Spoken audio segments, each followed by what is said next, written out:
நாங்கள் ஆங்கிலேயர் காலத்தில் ஆங்கிலத்தை படிப்பதற்குரிய வசதிகளை ஆங்கிலேயர் எங்களுக்கு செய்து வைத்தார்கள். நான் நினைக்கிறேன் 154-55 வருடங்கள் ஆங்கிலேயர் இலங்கையிலே எங்களுக்கு நல்ல பழக்க வழக்கங்களை பழக்கி தோட்ட தொழில், மீன்பிடி, பாடசாலைகள், ஸ்போர்ட்ஸ், தொழில் வகைகள் போன்ற எல்லாத்தையும் படிப்பித்தார்கள். நான் நினைக்கிறேன் இந்தியாவிலேயும் 300 வருடங்களுக்கு மேலே ஆங்கிலம் அங்கே கற்பிக்கப்பட்டிருக்கலாம். அது அந்த நாடை செழிப்பாக்குவதற்கு உதவி செய்திருக்கிறார். இப்படி நாங்கள் விடயத்துக்கு வருவோம். ஆங்கிலம் மிகவும் ஒரு தேசிய பாஷையாக இருக்கிறது. இந்த தேசிய பாஷையை நாங்கள், அதாவது இன்றைக்கு நான் 3வது வாடம் எடுக்கிறேன், அப்படித்தானே? அப்படித்தானே உங்களுக்கு விளங்குதானே? அப்போ இது உபசார முறை, உபசார மொழிகள், உபசார முறை. இது சொல்றது உபசார முறை.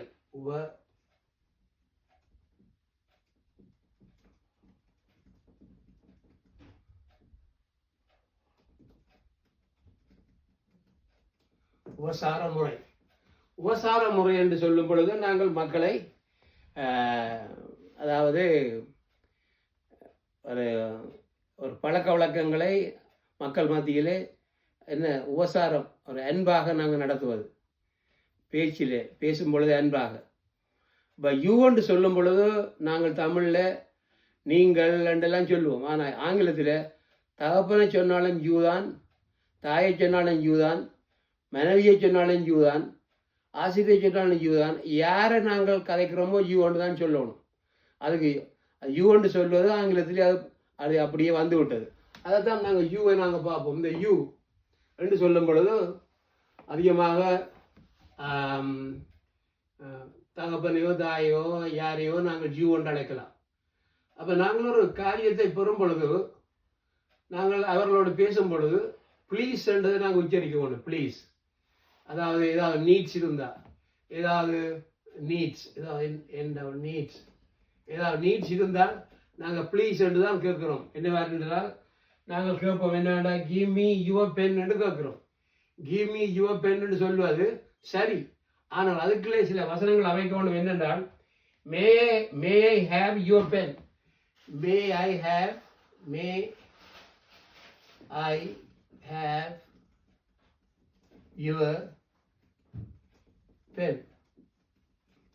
இது ஒரு அதாவது இது ஒரு மரியாதைக்குரிய சொல். give me your pen என்று கேட்பதற்கும் may I have your pen என்று சொல்வதற்கும் சரியான வித்தியாசம் இருக்குது. அதில் இலக்கணங்கள் கொஞ்சம் கூட வித்தியாசம் தெரியும். அடுத்ததான் நம்ம பார்க்கும்பொழுது கைண்ட்லி. இந்த கைண்ட்லி என்று சொல்லுவது என்னவென்றால், நாங்கள் காக்கிறோம் கைண்ட்லி என்று சொல்லுவது ஒரு ஒரு ஒரு ஒரு மரியாதையாக கைண்ட்லி என்று சொல்லி காய்க்கும் பொழுது அதை நாங்கள் மரியாதையாக ஒரு விடயத்தை பெற்றுக்கொள்வதற்கு கைண்ட்லி என்ற வசதியாக பாவிக்கிறோம். லெட்டர் எழுதும் பொழுது கைண்ட்லி என்று பாவிக்கிறோம். அதிகமாக சில தலைவர்களுக்கு கடிதம் எழுதும் பொழுது கைண்ட்லி என்று பாவிப்போம். ஆனால் பெற்றோருக்கு எல்லாவிட்டால் எங்களுடைய சகோதரர்களுக்கு கைண்ட்லி என்று பாவிப்பதில்லை. ஆனால் அதை பாவிக்கலாம், பிரச்சனை இல்லை. ஆனால் கைண்ட்லி என்று பாவிக்கும் பொழுது அதிகமாக நாங்கள் ஒரு பெரிய வயதுக்கு மூத்தவரோடு பேசும் பொழுது கைண்ட்லி என்று நாங்கள் பாவிக்கலாம். இந்த சொரி என்று இருக்கிறதை நாங்கள் காண்கிறோம். சொரி என்றால் நாங்கள் தெருவில் போகும்பொழுது ஏதாவது சம்பவம் நடந்தால் நாங்கள் சொரி என்று சொல்ல வேண்டும். ஏதாவது நாங்கள் பஸ்ஸில் போகும் பொழுது கூட ஏதாவது ஒரு பேக் தட்டுப்பட்டால், கையில் தட்டுப்பட்டால் நாங்கள் அதை சொரி என்று சொல்ல வேண்டும். எல்லாவிட்டால் நாங்கள் பேசும் பொழுது தும்மினால் சொரி என்று சொல்ல வேண்டும். எல்லாவிட்டால் நாங்கள் வகுப்பில் இருந்து படிக்கும் பொழுது கொட்டாய் விட்டால் அதை சொரி என்று சொல்ல வேண்டும். சொரி என்று சொல்வதற்கு நாங்களும் தவறு செய்து விட்டவர்களே உணர்ந்து சாரி என்று அதை நாங்கள் அப்ளை பண்ணுறது மிகவும் நல்லது. சாரி. மற்றது நோ மென்ஷன். இந்த நோ மென்ஷன் நாங்கள் யாருக்கும் தேங்க்ஸ் பண்ணினா அதை நாங்கள் நோ மென்ஷன், நாங்கள் தேங்க்ஸ் பண்ணி விட்டுட்டு இருக்க மற்றவர் நோ மென்ஷன் சொல்லுவார். நோ மென்ஷன் அது பிறகு நான் கதைப்போம். நோ மென்ஷன் சொன்னால் நாங்கள் ஒரு காரியத்தை மற்றவர்களுக்கு செய்யும் பொழுது அவர் தேங்க்ஸ் பிரதர், தேங்க்ஸ் அண்ணா, தேங்க்ஸ் தம்பி என்று சொல்லும் பொழுது, குடுக்கல் வாங்கல் செய்யும் பொழுது நாங்கள் அவரை அப்ரிஷியேட் பண்ணுறதுக்கு, அவரை உற்சாகப்படுத்துவதற்கு no mention, no no no mention என்று நாங்கள் சொல்கிறோம். மற்ற தேங்க்ஸ் என்று சொல்வது வளமையாக நான் வெள்ளையின மக்களோடு பழகிருக்கேன். ஜெர்மனி மக்கள், பிரான்ஸ் மக்கள், அதிகமாக இங்கே வந்து பழகிறதெல்லாம் வெள்ளையின மக்கள். நான் கோயிலுக்கு போயிட்டு வந்தால் நான் உங்களோட பேசுகிறேன். அவர்களோடு பழகும் பொழுது அவர்கள் என்ன செய்வார்கள் என்றால், நாங்கள் ஒரு பேனைத்தனம் எடுத்து கொடுத்தா, இல்லாவிட்டால் பாட்டு புத்தகத்திலே அவர் பாடல் நம்பர் தெரியாவிட்டால் இந்த பாடல் நம்பரை கூட அவர்களை சொல்லும் பொழுது அவர்கள் தேங்க்ஸ் பிரதர்ன்னு சொல்லுவார்கள், தேங்க்ஸ் என்று சொல்லுவார்கள். இதை நாங்கள் வளமையாக நாங்கள் பாவிப்பதில்லை. யாழ்ப்பாணத்தில் மனைவி கணவனுக்கு உதவி செய்தால் தேங்க்ஸ் சொல்வதில்லை. இங்கே நான் வெள்ளையின மக்களுடைய டேபிளில் இருக்கும் பொழுது கணவன் ஒரு கரண்டி எடுத்து மனைவிக்கு உதவி செய்யும் பொழுது அங்கே மனைவி தேங்க்ஸ் என்று சொல்கிறேன். அதே மாதிரி பிள்ளைகள் ஏதாவது உதவி செய்யும் பொழுது தாய் தேங்க்ஸ் என்று சொல்லுகிறார்கள். இதையெல்லாம் நான் பழகினது இங்கே இலங்கையை விட்டு ஒளி வந்த அப்புறம் தான். இலங்கையில் அப்படிப்பட்ட காரியம் இல்லாதபடியாக தான் இந்த நாடு இப்படி சீரழிஞ்சு இருக்கிறது. தேங்க்ஸ். மற்றது எலாவ் மீ என்றால் என்ன அனுமதி. எலாவ் மீ என்றால் ஒருவரோடு நாங்கள் கதைக்கும் பொழுது, மற்றவர்கள் கதைத்து கொண்டிருக்கும் பொழுது, மற்றவர்கள் இருவர் கதைத்து கொண்டிருக்கும் பொழுது நாங்கள் அவர்களோடு கதைப்பதற்கு, எங்களுடைய கருத்துக்களை சொல்வதற்கு எலாவ் மீ என்று என்ன என்ன என்ன என்ன அனுமதி என்று கேட்கலாம். எலாவ் மீ. உங்களோட வீட்டுக்குள்ளே வருவதற்கு அனுமதிக்கிறீர்களா? எலாவ் மீ. என்ன நீங்கள் அனுமதிக்கிறீர்களா? எல்லாவற்ற காரில் ஏறும் பொழுது அவர் ஒரு புது ஆளை நிப்பாட்டி கேட்கும் பொழுது நீங்கள் எனக்கு ஒரு லிஃப்ட் தருவீங்களா? எலாவ் மீ என்று கேட்கலாம். இப்படியாக எலாவ் மீ என்று சொல்கிறது பல கருத்துக்களை குறிக்கிறது. எலாவ் மீ. சரி. Excuse me. இந்த எக்ஸ்கூஸ் மீ நாங்கள் வளமையாக எல்லா இடம் கேட்குறோம். Excuse me. இந்த ஆங்கிலம் நாங்கள் படிக்கும் பொழுது எக்ஸ்கூஸ் மீ என்று சொல்வதை நாங்கள் இலங்கையில் அவ்வளோ சொல்வது குறைவு. நான் இலங்கை போன வருடம் வந்திருந்த வேளையிலும் இங்கே வரும்பொழுது போன வருடம் டிசம்பர் 2 வந்தேன். ஆனால் அங்கே எக்ஸ்கூஸ் மீ என்று சொல்வதை நான் யாரிடமும் கேட்க எக்ஸ்கூஸ் மீ என்று இருவர் கதைத்து கொண்டிருக்கும் பொழுது நாங்கள் திடீரென்று போய் அவர்களோடு நாங்கள் கதைப்பதற்கு ஆரம்பிக்கக்கூடாது. நாங்கள் அவர்கள் கதைத்து முடிய அவர்கள் பார்த்துட்டு நான் நிற்கிறேன்னு சொன்னால் அவர்களுக்கு தெரியும் ஏதோ தேவைக்கு நிற்கிறாருன்ட்டு.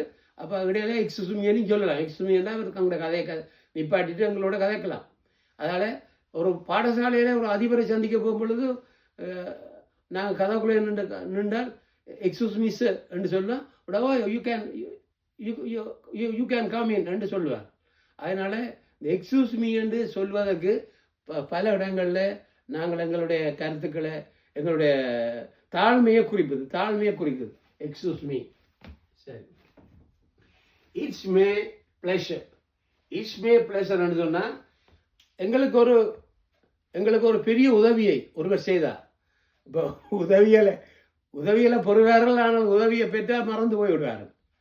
அவர்கள் நெடுக இந்த உதவிகளை பெறுவதற்கு தான் முயற்சிப்பார்கள். இப்போ அதிகமாக வெளிநாட்டிலிருந்து இலங்கை மக்களுக்கு நாங்கள் பணத்தை கொடுப்பது வாழ்வாதாரத்தை கொடுக்குறோம் பணத்தை. அவர்கள் வாழ்வாதாரம் செய்வதில்லை. அவர்கள் சும்மா இருந்து கொண்டு ஏதோ சாப்பிடத்தான் யோசிப்பார். அதனால் அவர்கள் அப்படி சாப்பிட்டா அவர்களுக்கு தான் கூடாது. இப்போ நாங்கள் ஒரு மிஷினை வாங்கி கொடுத்தா அந்த மிஷினை சரியாக பாவிக்க வேணும். எல்லாவிட்ட ஒரு கோழி கூட வாங்கி கொடுத்தால் அந்த கோழி கொடுக்கல கோழிகளை வாங்கி வளர்க்க வேணும்.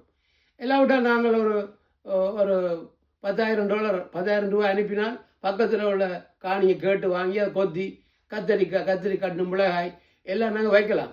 இப்படியாக நாங்கள் வைக்கும் பொழுது முன்னேறலாம். அதனால் அப்போ இப்படி செய்யும் பொழுது அவர்கள் கதைக்கும் பொழுது நான் இப்படி செய்தேன் அப்படி செய்தேன்னு சொல்லும் பொழுது இட்ஸ் ப்ளஷர். அடுத்தது வெல்கம். இந்த வெல்கம் ப்ளஷர் முடிக்குது. இந்த வெல்கம் பாருங்க. வெல்கம் அதிகமாக கல்யாணவர்களுக்கு வெல்கம் சொல்லுவார்கள்.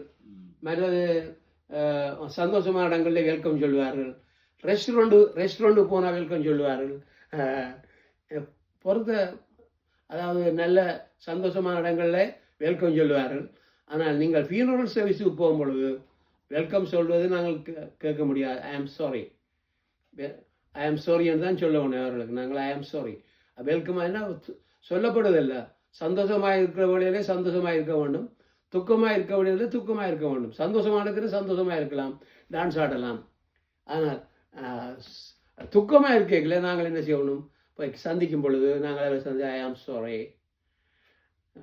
சாரி அப்படி ஐ ஆம் சாரி என்று சொல்லும் பொழுது அதில் ஒரு தன்மை வருது. மற்றது ஐ ஆம் சாரி, அதாவது ஐ ஆம் சாரி என்று நாங்கள் சொல்லும் பொழுது அதை நாங்கள் வெல்கம் என்று சொல்லும் பொழுது ஒரு கல்யாண வீடுகளுக்கு போகும் பொழுது கல்யாண வீட்டுக்கு விரலை நாங்கள் பார்த்து வெல்கம் வெல்கம் வெல்கம் என்று சொல்லும் பொழுது எங்களுடைய சரீரத்துக்கு ஒரு இனிமை, ஒரு சந்தோஷம், ஒரு அன்பு அங்கு உருவாகுது. ஆஃப்டர் யூ, ஆஃப்டர் யூ, நான் உங்களுக்கு சொன்னேன் ஆஃப்டர்னு சொல்லி தந்தேன், ஆஃப்டர்நூன் சொல்லி ஆஃப்டர்நூன் இல்லை. இந்த இங்கே எங்கத்தைய ப்ரொனவுன்ஸ் வெளிநாட்டில் உள்ளவர்கள் கதைக்கும் பொழுது ஆஃப்டர்நூன். நாங்கள் இந்தியா போனோடே அவர்களுடைய பாஷையிலேயே நாங்கள் ப்ரொனவுன்ஸை உண்டாக்கி கொள்கிறோம். ஏன் வெளிநாட்டுக்கு வந்தவர்கள் இந்த வெள்ளக்காரருடைய ப்ரொனவுன்ஸை பிடிப்பதில்லை. நான் அமெரிக்க வாலிபர்களோட 22-21 வயசுள்ள வாலிபர்களோட நான் 2 பேரும் அவரோட நல்லா பழகினேன். அவர்கள் சொல்லி தந்தவர்கள் ஆஃப்டர், ஃபாஸ்டிங், பல காரியங்களை சொல்லி தந்தார்கள். அவர் ஃபேது அப்படிலாம் சொல்லி தந்தார். என்றால் அது ஒரு ஸ்டைலான வசனம் வந்து அந்த வாலிப பிள்ளைகள் சொல்லி அவர் மிஷினரியாக வந்தார்கள். ஜெர்மனியில் நான் போன வழியில் சந்தித்த வழியில் அவர்கள் என்னோட இடகட்டினார்கள். அப்போ அது ஆஃப்டர்நூன், நாங்கள் அங்கே ஆஃப்டர் யூ என்ன ஒருவர் வந்திருந்தால் லைனில் நிற்கிறார், லைனில் நின்றால் நாங்கள் என்ன சொல்ல வேண்டும், ஆஃப்டர் யூ, ஆஃப்டர் யூ. அங்கே இலங்கையில் அப்படி லைனில் நிற்கிறவர்களை கண்டா அவர் உடைச்சி கொண்டு போகிறாரு பார்த்தேன். ஆனால் இங்கெல்லாம் நம்பர் இருக்கும், எல்லாடிக்கும் நம்பர் இல்லாடிக்கு லைனில் நிற்பார்கள் அவர்கள். அப்பொழுது இந்த கவுண்டரில் இருந்து ஆஃபீஸர் சொல்லுவார் ஆஃப்டர் யூ, நாட் நேவ், இப்போ இல்லை, ஆஃப்டர் யூ, நாட் நேவ் என்று எக்ஸ்கூஸ் மீன்னு சொல்லி தான் சொல்லுவார். எக்ஸ்கூஸ் மீ சார்னு தான் சொல்லுவார். Excuse me sir, not you, nav, not nav, you, after you என்று சொல்லுவாங்க. சரி, ஆஃப்டர் யூ.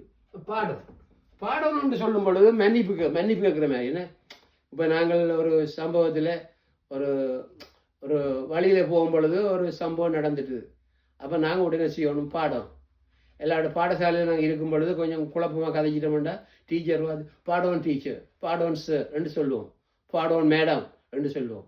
எல்லாவிட நாங்கள் காரில் போகும் பொழுது போலீஸ் எங்களை அந்த ஏதாவது செய்தால் பாடம் என்று சொன்னால் அவர்கள் சில வழியில் டிக்கெட் எழுதுவார்கள், காசு வாங்க மாட்டார்கள், எழுதுவார்கள், கொஞ்சம் குறைச்சி செய்வார்கள்.